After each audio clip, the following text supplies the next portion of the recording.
सरे आगाज़। मुकदमा साजिश रावलपिंडी के दिनों में फैज़ के साथ मैं भी सेंट्रल जेल हैदराबाद सिंध में था। दिसंबर 1952 तक हमारे मुकदमे की समाअत ख़त्म हो चुकी थी। हमें रोज़ रोज़ स्पेशल ट्रिब्यूनल के इजलास में जाकर मुल्ज़मों के कटहरे में घंटों बैठे रहने और इस दौरान गवाहों की शहादतों, वकीलों की चिरा और बहस और मुअज़्ज़िज़ जजों की फाजिलाना कानूनी मोशगाफियों से निजात मिल गई थी। अभी फैसला नहीं सुनाया गया था और हम उम्मीद व बैम के आलम में थे। छुट्टी वाफर थी। उन्हीं दिनों एक दिन ये इत्तला मिली कि दस्ते सबा शाया हो गई। गो हम इसकी तमाम चीज़ें फैज़ के मुँह से सुन चुके थे और उन्हें बार बार पढ़ चुके थे, लेकिन इस खबर से हम में से तमाम कैदियों को, जो अदब से मस रखते थे, एक गैर मामूली मुसर्रत हुई। जेल के हुक्काम से इजाज़त लेकर हमने एक पार्टी भी कर डाली, जिसमें हम तमाम कैदियों ने मिलकर फैज़ को दस्ते सबा की इशाअत पर मुबारकबाद दी। इस मौका पर मुंजमला और बातों के मैंने ये कहा था कि बहुत अरसा गुजर जाने के बाद जब लोग रावलपिंडी साजिश के मुकदमे को भूल जाएंगे और पाकिस्तान का मुअर्रख 1952 के अहम वाक़यात पर नज़र डालेगा, तो ग़ालिबन इस साल का सबसे अहम तारीख़ी वाक़या नज़्मों की इस छोटी सी किताब की इशाअत को ही करार दिया जाएगा। बहुत दिनों से लोग, जिनमें बाज़ नेकअंदेश और बाज़ बदअंदेश हैं, उर्दू अदब और ख़ास तौर पर इसकी तरक्की पसंद सिन्फ पर जमूद तारी होने या इसके इन्हितात की बातें कर रहे हैं। मैं इस नुक्ते नज़र को सही नहीं समझता, बल्कि मेरा ख़्याल है कि उर्दू अदब का जदीद दौर इसके रोशन तरीन अदवार में से है।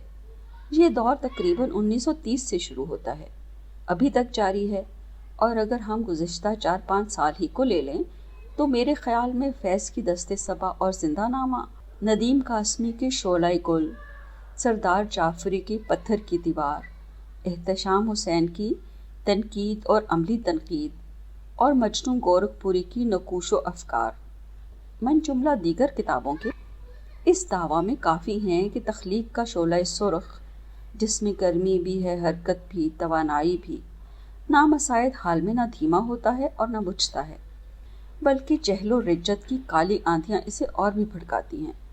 और इस तरह मुजाहिदा और तसादुम के तूफ़ानों से गुज़र कर और इस पैकार से क़ुव्वत व हरारत हासिल करके हक़ व सदाकत का नूर पहले से भी ज़्यादा दरख्शां हो जाता है और इसके हुस्न और तासुर में सद रंग नई ताबिंदगियाँ झिलमिलाने लगती हैं। ज़िंदानामा की बेशतर मंजूमात फैज़ ने मॉन्टगमरी सेंट्रल जेल और लाहौर सेंट्रल जेल में क़याम के दौरान लिखी, यानी जुलाई 1953 से मार्च 1955 तक की लिखी हुई चीज़ें इसमें हैं। इस दरमियान में हम एक दूसरे से बिछड़ गए थे, क्योंकि हम दोनों को 4 साल कैद बामुशक्कत की सज़ा देने के बाद अहले इक़्तिदार ने यह फ़ैसला किया कि हम एक साथ जेल में ना रखे जाएं। फैज़ को पंजाब में मॉन्टगमरी जेल को भेजा गया और मुझे हैदराबाद सिंध से बलूचिस्तान के सेंट्रल जेल मच को।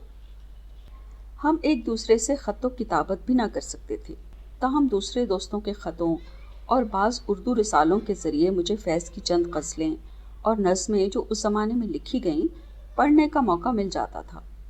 अब के हालात ज़िंदगी मेरे लिए काफ़ी खुशगवार हैं और मैं आज़ाद फ़िज़ा में सांस ले सकता हूँ।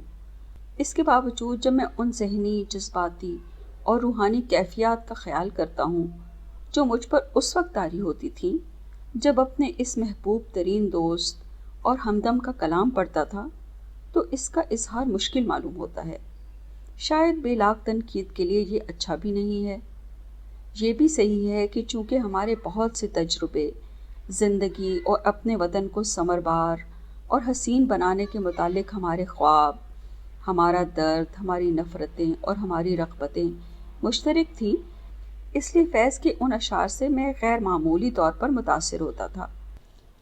अगर मेरा दिल कभी खून के आंसू रोता था कि कैदोपन के मसाइब और सऊबतें उसका हिस्सा क्यों हैं, जो अपनी हुस्नकारी से सबकी ज़िंदगी को इतनी फयाज़ी से मुरस्सा कर देता है और अपनी नगमगी से हम सब की रगों में सरूर की नहरें बहा देता है, तो कभी मेरा जहन उसके तख़य्युल की इन शादां और फरहां गुलकारियों से कस्बे शऊर करता, जहाँ जदीद जदलियाती इल्म की ज़ियापाशियाँ इंसानियत के शरीफ तरीन जज्बात से इस तरह मिल गई हैं जैसे शुआए महर से तमाज़त।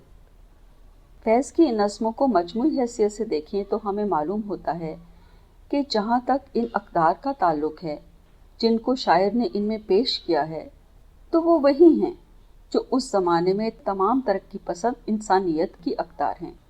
लेकिन फैज़ ने इनको इतनी खूबी से अपनाया है कि वो ना तो हमारी तहज़ीब व तमद्दुन की बेहतरीन रिवायात से अलग नज़र आती हैं और ना शायर की इनफरादियत, उसका नर्म, शीरीं और मुतरन्नम अंदाज़े कलाम कहीं भी उनसे जुदा होता है।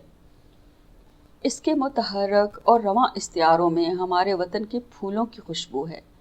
इसके ख़यालात में इन सच्चाइयों और इन जमहूरी मकासद की चमक है जिनसे हमारी कौम की अजीम अक्सरियत के दिल रोशन हैं।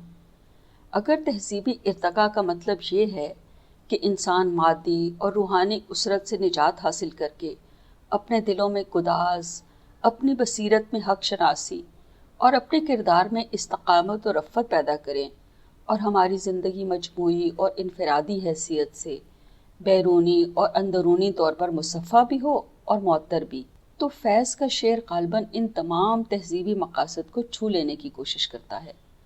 मेरा ख़याल है कि पाकिस्तान और हिंदुस्तान में इसकी गैर मामूली मकबूलियत का सबब यही है। अलबत्ता फैज़ के तमाम चाहने वाले नक्श फरियादी, दस्ते सबा और जिंदा नामा के शैदा होने के बावजूद उनसे ये तवक्को और उम्मीद रखते हैं कि कमियत और कैफियत दोनों लिहाज से इनकी वो तख्लीक़ें जो अभी नहीं हुई, इनके मुकाबले में जो कि वो कर चुके हैं, ज़्यादा ग्रां कदर होंगी। सज्जाद ज़हीर, लखनऊ, 13 जनवरी 1956।